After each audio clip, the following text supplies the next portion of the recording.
नमस्कार, 10 के दमदार ट्रेड्स में आपका स्वागत है। बिरूर में रहेंगे अगले आधे घंटे आपके साथ और हमारा साथ देने के लिए गाबा सर और प्रशांत सावंत पिछले शो से बने हुए हैं। फ्रेश पर्सपेक्टिव के लिए रचना वैद्य और नीलेश जैन जुड़ेंगे। साथ ही चौथी तिमाही पर नतीजे पर बातचीत करने के लिए जुपिटर वैगन्स के एमडी विवेक लोहिया से करेंगे खास बातचीत।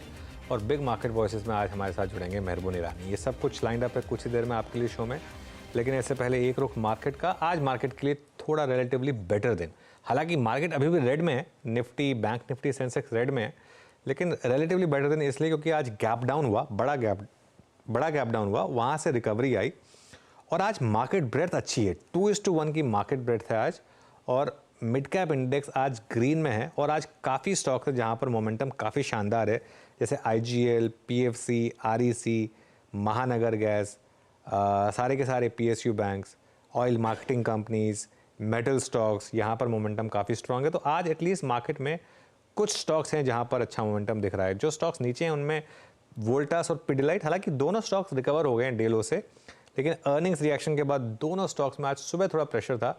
लोअर पिडिलाइट वापस डेलो पर आया, लेकिन वोल्टास में थोड़ी सी रिकवरी आपको ज़रूर दिखाई दे रही है इस समय। लेकिन आज की क्लियर कट कहानी है कि ब्रॉडर मार्केट में थोड़ी सी रिकवरी है और इंडेक्स पर एक स्टॉक जो थोड़ी सी हेल्प कर रहा था मार्केट की वो रिलायंस, हालांकि अब थोड़ा कूल ऑफ हुआ है। और दूसरी तरफ HDFC बैंक, जो बैंक निफ्टी की एक्सपायरी वाले दिन अभी भी सेलिंग प्रेशर पर बना हुआ है। तो दिक्कत क्लियरली बैंकों में है, अदरवाइज मार्केट आज एटलीस्ट ठीक ठाक है। वीरो,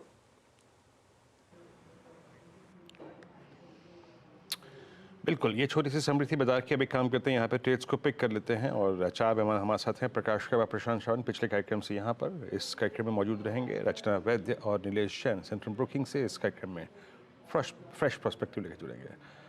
रचना जी, गुड मॉर्निंग। आपके दो ट्रेड्स इस वक्त के। जी गुड मॉर्निंग। और मेरी तरफ से जो दो ट्रेड्स रहेंगे दोनों लॉन्ग साइड पे रहेंगे। एक है हेवल्स के फ्यूचर्स, जिसको हम लॉन्ग करेंगे। हेवल्स में काफी दिनों की साइडवेज मूवमेंट के बाद आज एक ब्रेकआउट की उम्मीद है और सुबह से तो मोमेंटम ठीक ठाक है।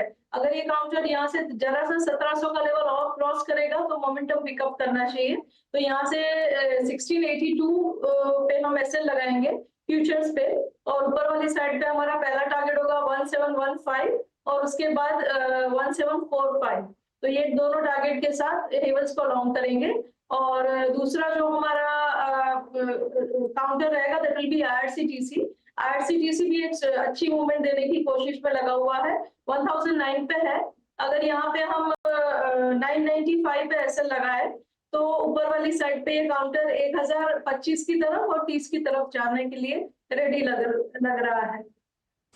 ओके, तो IRCTC ये है रचना जी की पिक यहाँ पर। हेवल्स दूसरी पिक, दोनों में बाय कॉल आपके लिए। स्टॉप लॉस और टारगेट आपकी स्क्रीन पर आ जाएंगे। ये 10 के दमदार ट्रेड्स की पहली दो trade. Nilesh ji, good morning. आपकी trades. Very good morning to Anuj ji, good morning everyone. So देखिए, दोनों ही खरीदारी वाले काउंटर है, खरीदारी पर ही फोकस है, एक रिकवरी एक्सपेक्ट करके चल रहे हैं। तो सबसे पहले BHEL भेल, इस पर्टिकुलर काउंटर में खरीदारी करने की सलाह होगी। यहाँ पे 2 दिनों की करेक्शन के बाद काउंटर ने अपने ब्रेकआउट लेवल को रिटेस्ट किया है। वहीं से ठीक उन्हीं लेवलों से हमें रिकवरी भी देखने को मिल रही है। तो 280 279 के आसपास का स्ट्रॉन्ग सपोर्ट है, वहां से रिकवरी देखने को मिली है। अब यहाँ से एक फॉलोअप मूव हम एक्सपेक्ट करके चल रहे हैं। 295 पहला टारगेट एंड 300 का दूसरा टारगेट होगा। करंटली 288 के आसपास स्पॉट में ट्रेड हो रहा है। 281 रुपीज 50 पैसे, 281.5 का स्टॉप लॉस रखना होगा एंड BHEL में लॉन्ग करने की सलाह होगी। इसके अलावा जो दूसरा स्टॉक पसंद आ रहा है वो है गोदरेज कंज्यूमर प्रोडक्ट। कल एक बड़ा अप मूव देखने को मिला था और आज हमें फिर से एक फॉलोअप मूव यहाँ पे देखने को मिल रहा है। इसका एक मेजर ब्रेकआउट जो हमें देखने को मिला था वो 1310 का था। तो वो एक काफी स्ट्रॉन्ग सपोर्ट के तौर पर काम कर रहा है और उन्हीं लेवलों के आसपास का स्टॉप लॉस रख के गोदरेज कंज्यूमर प्रोडक्ट को लॉन्ग करने की सलाह होगी। 1365 और 1400 के टारगेट होंगे।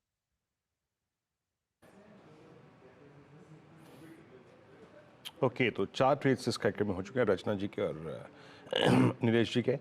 प्रशांत, आप दो ट्रेड्स क्या पिक करेंगे?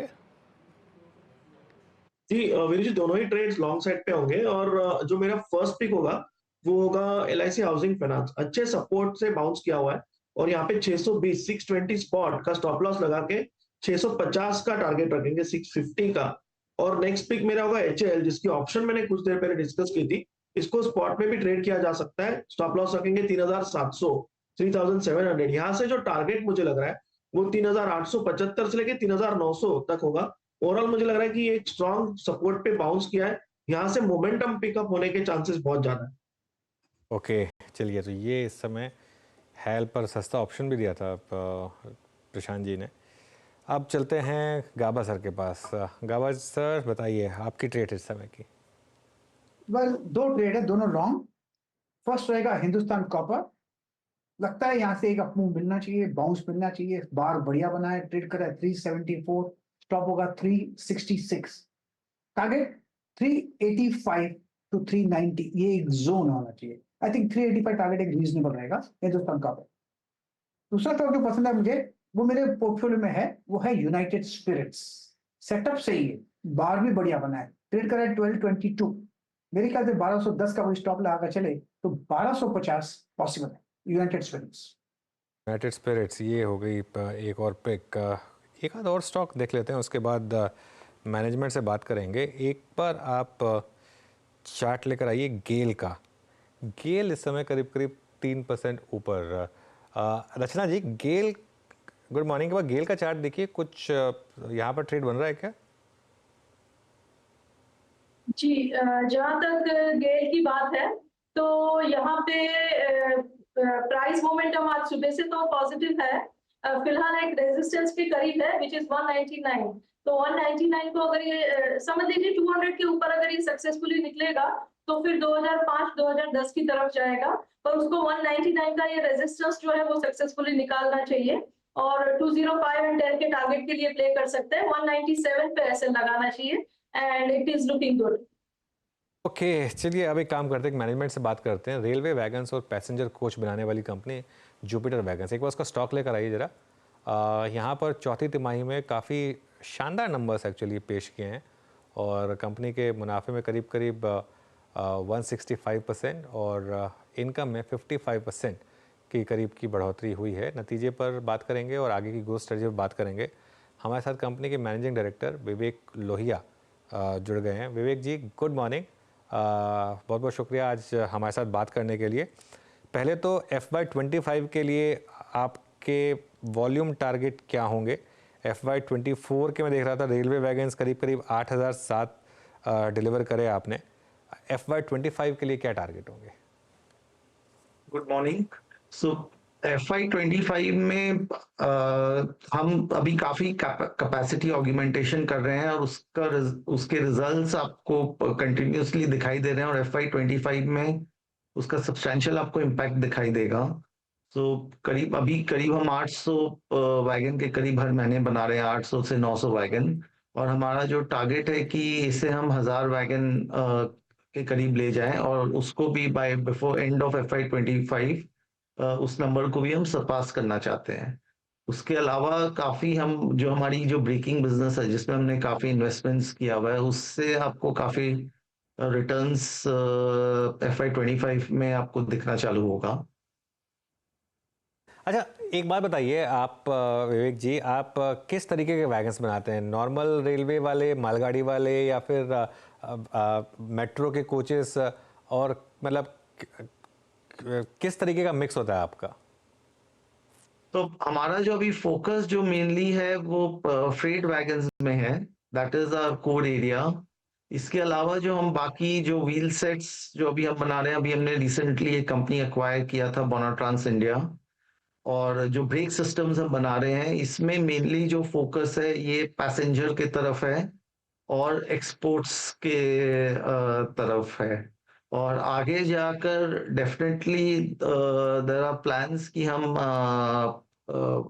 मेट्रो और पैसेंजर सेगमेंट में भी हमारी एंट्री हो। ओके, अच्छा विवेक जी, जितना मैं सुन पा रहा हूँ और समझ पा रहा हूँ, और मैंने आपकी जो प्रीवियस कमेंट्रीज को जब सुना है, आप अपने आप को थोड़ा सा बदलना चाहते हैं। जब अगले साल इसी समय अवधि में आपसे बात कर रहा हूँगा तो आई थिंक वैगन के से हटकर wheels, brakes and commercial vehicle segment है, ये आपके टोटल रेवेन्यू में कितना कंट्रीब्यूट कर रहा होगा और इसके पीछे सोच क्या है? आपने जो इक्वेशन किया वो इस सेगमेंट में किया, क्या ये ज़्यादा मजबूत मार्जिन वाला सेगमेंट है इसमें मार्जिन परसेंटेज क्या रहता है, और अगले साल के अंत तक जब आप और मैं बात कर रहे होंगे तो इस पोर्शन का कंट्रीब्यूशन कितना होगा टोटल रेवेन्यू में? तो आपने राइटली अब जो हमारा एक जो आइडिया है कि कंपनी को हम काफी ज्यादा ब्रॉड बेस बनाना चाहते हैं। आज के दिन जो हमारा अगर आप रेवेन्यू देखें तो इट्स मेनली कमिंग एक ही सेगमेंट से आ रही है। और व्हील्स, अगर आप वैगन बिजनेस भी देखें तो व्हील जो है करीब 30% एक वैगन के कॉस्ट के करीब करीब व्हील का कॉस्ट पड़ता है जो व्हील्स वैगन में लगते हैं। तो हमारे लिए ये एक काफी स्ट्रॉन्ग बैकवर्ड इंटीग्रेशन भी है। तो जैसे हम जो अभी हम जो व्हील बिजनेस जो हमने एक्वायर किया है उसमें भी जैसे हम फर्दर बैकवर्ड इंटीग्रेशन करते हैं 1 से 2 साल के बीच में, आपको सब्सटैंशियल ऑलरेडी आपको इस FY25 में काफी इंक्रीमेंटल एबिटा मार्जिन्स का इम्प्रूवमेंट दिखाई देगा। और जैसे जैसे हम फर्दर व्हील सेट्स पे इंटीग्रेशन करते हैं ये मार्जिन्स फर्दर इम्प्रूव करेगी। जो हमारा जो टारगेट है व्हील जो बिजनेस है, इस साल हम करीब करीब 400 करोड़ का रेवेन्यू एक्सपेक्ट कर रहे हैं इस बिजनेस से। और नेक्स्ट 2 साल में जैसे हम बैकवर्ड इंटीग्रेशन हमारा कंप्लीट होता है ये बिजनेस करीब 2000 करोड़ प्लस इसके रेवेन्यूज आएंगे। और इसका फोकस ना ही इंडिया में रहेगा, इंडिया में ऑलरेडी हम जो आज मेट्रो बिजनेस अगर आप देखें इंडिया में, सो BIPL के जो व्हील सेट्स है यही आज अगर आप सीमेंस देख लें, अल्स्टॉम देख लें, BML देख लें, सभी जगह हमारे ही व्हील सेट्स जा रहे हैं। वंदे भारत में भी हमारे ही व्हील सेट्स यूज हो रहे हैं। और आगे जाकर यूरोप की मार्केट है वो हम एक्सपेक्ट कर रहे हैं कि उसमें काफी बड़ा इस बिजनेस के थ्रू हमें एक्सपोर्ट मोमेंटम मिलेगा। जो हमारा ब्रेकिंग बिजनेस है उसमें ऑलरेडी हमारे एक्सपोर्ट्स चालू हो गए हैं and that will further accelerate in FY25। और प्लस डोमेस्टिकली भी आज के दिन हमें जो आज अगर हमारा ब्रेकिंग बिजनेस का ऑर्डर बुक देखें तो करीब करीब आज के दिन हमारे पास 500 करोड़ के ऑर्डर बुक्स हैं रेलवे से, जो अब इस साल हम एग्जीक्यूट करेंगे।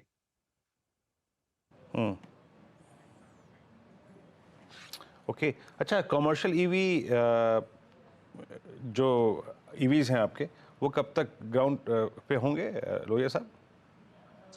जो हमारे सर्टिफिकेशंस है वो वी आर एक्सपेक्टिंग इस महीने कंप्लीट, हमारे सारे टेस्टिंग्स कंप्लीट हो गए हैं एंड इस मंथ हम एक्सपेक्ट कर रहे हैं कि हमारे फाइनल सर्टिफिकेट्स ARI से हमें अप्रूवल्स मिल जाएंगे। और आइडिया इज कि करीब जुलाई के करीब हम हमारे जो ईवीज है वो लॉन्च कर रहे हैं एंड उसमें भी काफी बड़ा हम मोमेंटम देख रहे हैं उस सेगमेंट में। हमारा जो मेन सेगमेंट है वो कमर्शियल व्हीकल सेगमेंट है और उसमें भी हमारा जो फोकस है लास्ट माइल में है। सो जो हम ट्रक्स मेनली लॉन्च कर रहे हैं 1 टन से स्टार्ट कर रहे हैं और हमारा जो टारगेट रोड मैप है वो अगले 2 साल में करीब 1 टन से 3 टन वाले पे लोड के जो ट्रक्स है those are the segment which we are focusing on. एक ऑब्वियसली अब आप एक ग्रोइंग कंपनी है और आपके प्रॉफिटेबिलिटी काफ़ी शानदार तरीके से ग्रो हुई है, लेकिन साथ साथ आपकी डेट भी काफ़ी बढ़ रही है। क्या ये कॉन्शियस डिसीजन है? और मतलब रिलेटिव टू रेवेन्यूज भले इतनी ना हो लेकिन एब्सोल्यूट लेवल में डेट काफ़ी बढ़ी है, ये आगे भी बढ़ेगी क्या? और जो अगर आज के दिन आप डेट जो आप डेट का बात कर रहे हैं वो मेनली जो वर्किंग कैपिटल जो आज के दिन लॉन्ग टर्म डेट जो हमारा है we are debt free company. और जो भी हमें जो आप डेट देख रहे हैं that is towards working capital. और जैसे कंपनी ग्रो कर रही है वर्किंग कैपिटल रिक्वायरमेंट्स काफी बढ़ रहे हैं, बट अगर आप ओवरऑल देखें तो आज भी we are a net debt free company. So आगे जाकर वर्किंग कैपिटल में भी डेफिनेटली जैसे जैसे रेवेन्यूज बढ़ेंगे वर्किंग कैपिटल रिक्वायरमेंट्स भी प्रोपोर्शनेटली विल गो अप। और जो बट उसके संग संग इंटरनल अक्रूवल्स भी आने चालू होंगे। So definitely debts will go up but proportion to the revenue growth I think आपको तभी भी प्रोपोर्शनेटली जो डेट का ग्रोथ होगा वो काफी कम रहेगा। हाँ, बट जो हम जो नए बिजनेसेस है, स्पेशली जो व्हील बिजनेस है, उसमें जो हम उसमें बहुत बड़ा हम एक्सपेंशन करने वाले हैं ये नेक्स्ट 2 साल में, और उसमें करीब 1,000 करोड़ से ऊपर का इन्वेस्टमेंट रहेगा हमारी तरफ से। तो उसमें हम कुछ लॉन्ग टर्म डेट का प्लानिंग कर सकते हैं। चलिए, बहुत बहुत शुक्रिया आज हमारे साथ जुड़ने के लिए विवेक जी, और इन सब टॉपिक्स पर बात करने के लिए। मीनवाइल मार्केट में एक चीज़ बहुत क्यूरियस है, बैंक निफ्टी अभी भी डे लो पर है, लेकिन निफ्टी करीब करीब डे हाई पर आने की तैयारी कर रहा है। एक डायकॉटमी है इस समय, बैंक निफ्टी देखिए और निफ्टी देखिए, रिकवरी इस समय निफ्टी में, और मिड कैप इंडेक्स तो कंफर्टेबली अब डे हाई पर है। मिड कैप इंडेक्स लेकर आइए, ये इस समय डे हाई पर, और जो थोड़े से डिफरेंशियल्स क्रिएट हो रहे हैं यहाँ पर, वो देखने की कोशिश करते हैं कि कहाँ से इस समय रिकवरी आ रही है। हालांकि इंडिया वेक्स अभी भी ऊपर है। एक तो रिकवरी आ रही है पीएसयूज़ में क्लियरली, रियल्टी इंडेक्स में, मेटल्स में, ऑयल एंड गैस में, ये कुछ सेक्टर्स हैं जहाँ पर इस समय आपको अच्छी खासी रिकवरी दिखाई देगी। चलिए मेहरबून ईरानी के पास चलते हैं और उनसे जानते हैं कि वो इस समय क्या कर रहे हैं। मेहरबून, गुड मॉर्निंग। कैसे देख रहे हैं पिछले एक हफ्ते की वॉलेटिलिटी को? प्राइस डैमेज भले इतना ना हुआ हो निफ्टी पर, लेकिन ब्रॉडर मार्केट में काफ़ी हुआ है और वॉलेटिलिटी में काफ़ी सर्ज आया है।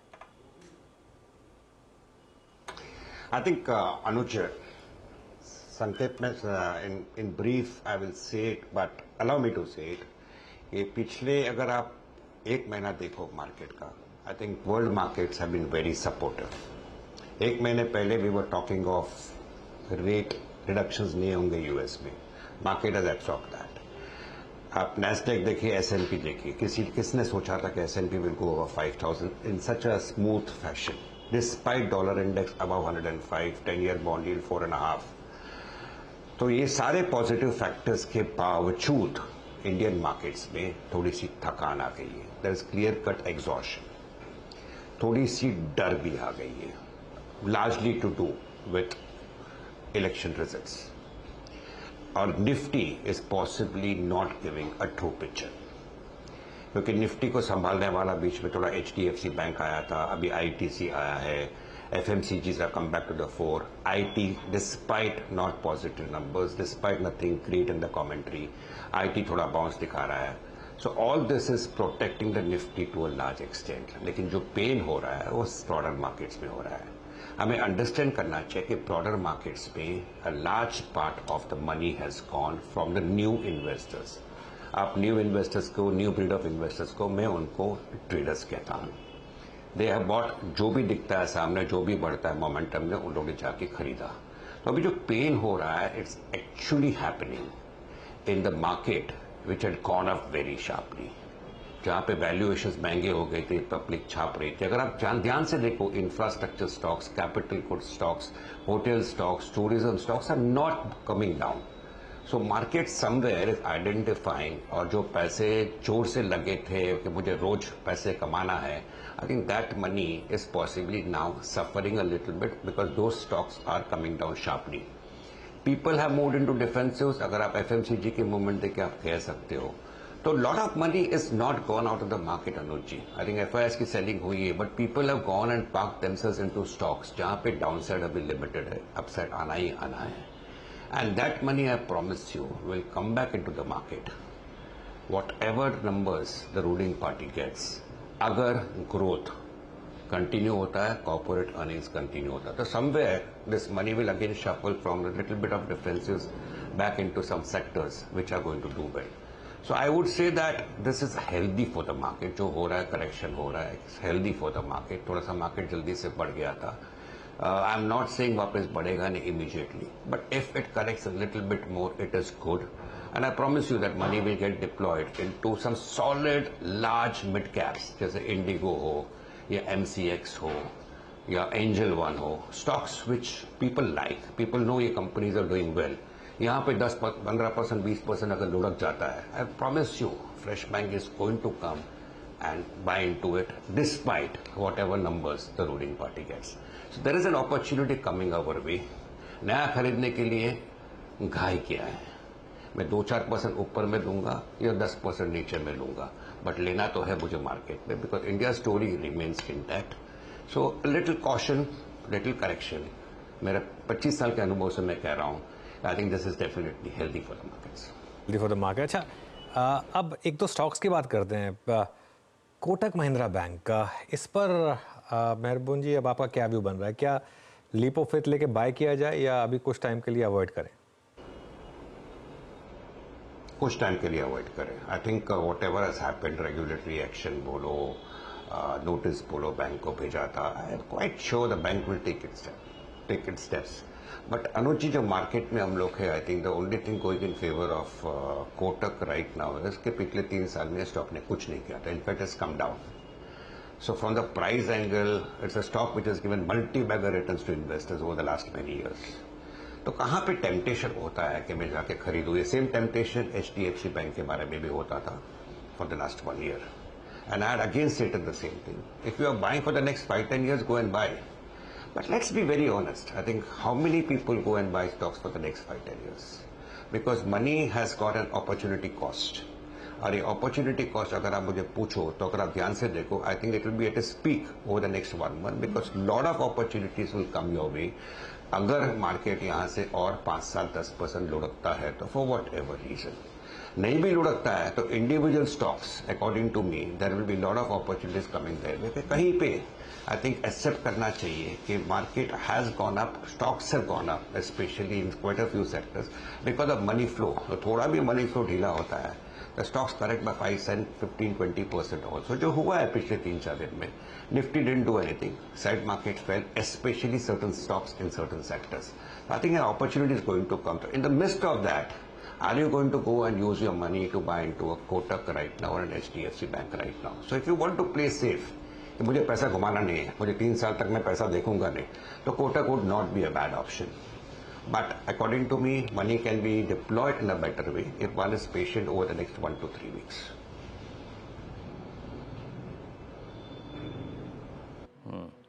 अच्छा, मेहरबान जी नमस्कार, वीरेंद्र बोल रहा हूँ दिल्ली स्टूडियो से। अब क्योंकि ये बाजार इलेक्शन के आउटकम और नंबर्स को गैस करने में लग गया है, नंबर्स कितने स्ट्रांग होंगे कितने नहीं होंगे उस पर गैस वर्क कर रहा है, उस पर इलेक्शन दे रहा है। 1-2 स्पेस जिस पर मौजूदा सरकार की नीतियों का काफ़ी प्रभाव पड़ा था, और स्पेशली जो ऑयल प्राइसिंग थी, पॉलिसी थी सरकार की, उसने HPCL, BPCL, IOC को बड़ा एडवांटेज दिया था। इस स्पेस को आप आने वाले नंबर्स से कोरिलेट करके कैसे देखते हैं? हमने मेरे ख्याल से लास्ट 6 महीने में इनके करियर का सबसे अच्छा दौर देखा। अब आप कैसे रीड कर रहे हैं HPCL, BPCL और IOC को sir? Virendra, I think I will be very honest. अगर आपने मुझे सवाल 10 दिन पहले बोला होता तो मैं कहता कि HPCL, BPCL में जो करेक्शन आया है should be used as a buying opportunity. फिर से बोनस अनाउंसमेंट के बाद पब्लिक सोचती है काफी घट गया, people come and bought. But अगर आप मुझे पूछो तो I have been extremely positive. मैं कहता हूं कि energy including oil, power, gas, green energy, जो भी कहना है कहिए, I think is my best sector for investment. Stocks जल्दी से बढ़ गए हैं वो अलग बात है, थोड़ा सा करेक्शन आ सकता है, बट ये sector I think is going to do very well. रही बात HPCL, BPCL की, I think I am looking at the investments with this company I am making, और जो इन्वेस्टमेंट्स जा रही है ग्रीन एनर्जी में, I think they are going to be very important players. ये ऑयल मार्केटिंग कंपनीज पहले की तरह जो पहले का मॉडल था वो अभी नहीं रहा, so that is why there is a premium coming to their valuation right now। जो पहले कभी 5 साल 6 साल पहले कोई ये स्टॉक्स को इस तरह से नहीं देख रहे थे जैसे अभी देख रहे हैं। तो simple answer to your question, I think if the stocks correct again for whatever reason, I think yes it's a buying opportunity. आज की तारीख में भी if you are buying into it, I personally believe, okay, I'm personally holding the stock clear disclosure, I personally believe you're not going to lose money as investment। I think story is good, prices can correct, but main focus now is on the investments and how it fructifies। जैसे green energy जिसे कहते हैं, there are quite a few players in this segment including the Adanis and the Reliances। So I think BPCL, HPCL, even IOC are making right investments, and if this sector comes up well over the next 2-3 years, the stocks also should do well, ये मेरा personal मानना है। अच्छा मेहरबान जी, एक stock specific सवाल पूछूंगा आपसे। आई मीन मेरे ख्याल से बीते 1 साल में हमने कैपिटल गुड्स में एक सबसे स्ट्रॉन्ग मूव देखा, बट L&T में एक बहुत बड़ा प्राइस डैमेज हुआ है। आई मीन रीसेंट हाइस से अगर आप देखें तो लगभग 500 रुपये का रिट्रेसमेंट 3400 के प्राइस पे versus I think 3900, I mean 3 months ago. आपका व्यू क्या है इस वक्त? आई थिंक पूरे स्पेस पे काफ़ी पॉजिटिव हूँ। आई थिंक अगर आप ध्यान से देखें तो what was L&T just 3 years ago, और क्या क्या मुंह दिखाया है। I am holding L&T. मैंने ये प्राइस एक्सपेक्ट नहीं किया था। अगर 10-15% नीचे आता है करेक्शन से, I won't call it a sharp fall. Capital goods में I think there are quite a few interesting names outside L&T also, लेकिन मैं कहूँगा कि दिस इज द स्पेस अगर आप इंडिया स्टोरी में मानते हो और अगर आपको ज़्यादा स्टॉक्स के बारे में आइडिया नहीं है, प्रॉक्सी लेना चाहते हो, L and T possibly could be one of the best proxies. But there are many other interesting names इस सारे स्पेस में। आप किर्लोस्कर का न्यूमेटिक देखिए, किर्लोस्कर का ऑयल इंजन्स देखिए, there are lot of names जिसके नंबर्स भी अच्छे हैं, स्टॉक परफॉर्मेंस भी अच्छी है। All the stocks are subject to a 10% correction, लेकिन I think the story is very good and I think बहुत ऊपर जाना बाकी है उनको, if you believe in the India story, which I am a strong believer in. So this stocks, because of the sharp run up, possibly has corrected. मेरे को ज़्यादा कोई रीज़न दिखता नहीं एल&टी के पीछे भी, और honestly I never had an idea also that the stock is corrected, because investor I think doesn't bother about a stock which has doubled over the last 3.5 years, 10-15% fall. Yes, it's definitely going to affect people जो short term angle से देखते हैं, but I think at the present level, if you believe in capital goods, infrastructure and the India story, and you don't want to look into smaller companies relatively, जाके L&T खरीदने में मुझे कोई दिक्कत दिखती नहीं है। मेहरबान जी, बहुत बहुत शुक्रिया आज हमारे साथ जुड़ने के लिए और हमसे बात करने के लिए। Thanks Anuj, thank you. Meanwhile Veeru, मेरी नज़र सिर्फ एक चार्ट पर जा रही है और मेरे ख्याल से आपने गेस कर लिया होगा कौन से चार्ट की बात कर रहा हूँ मैं।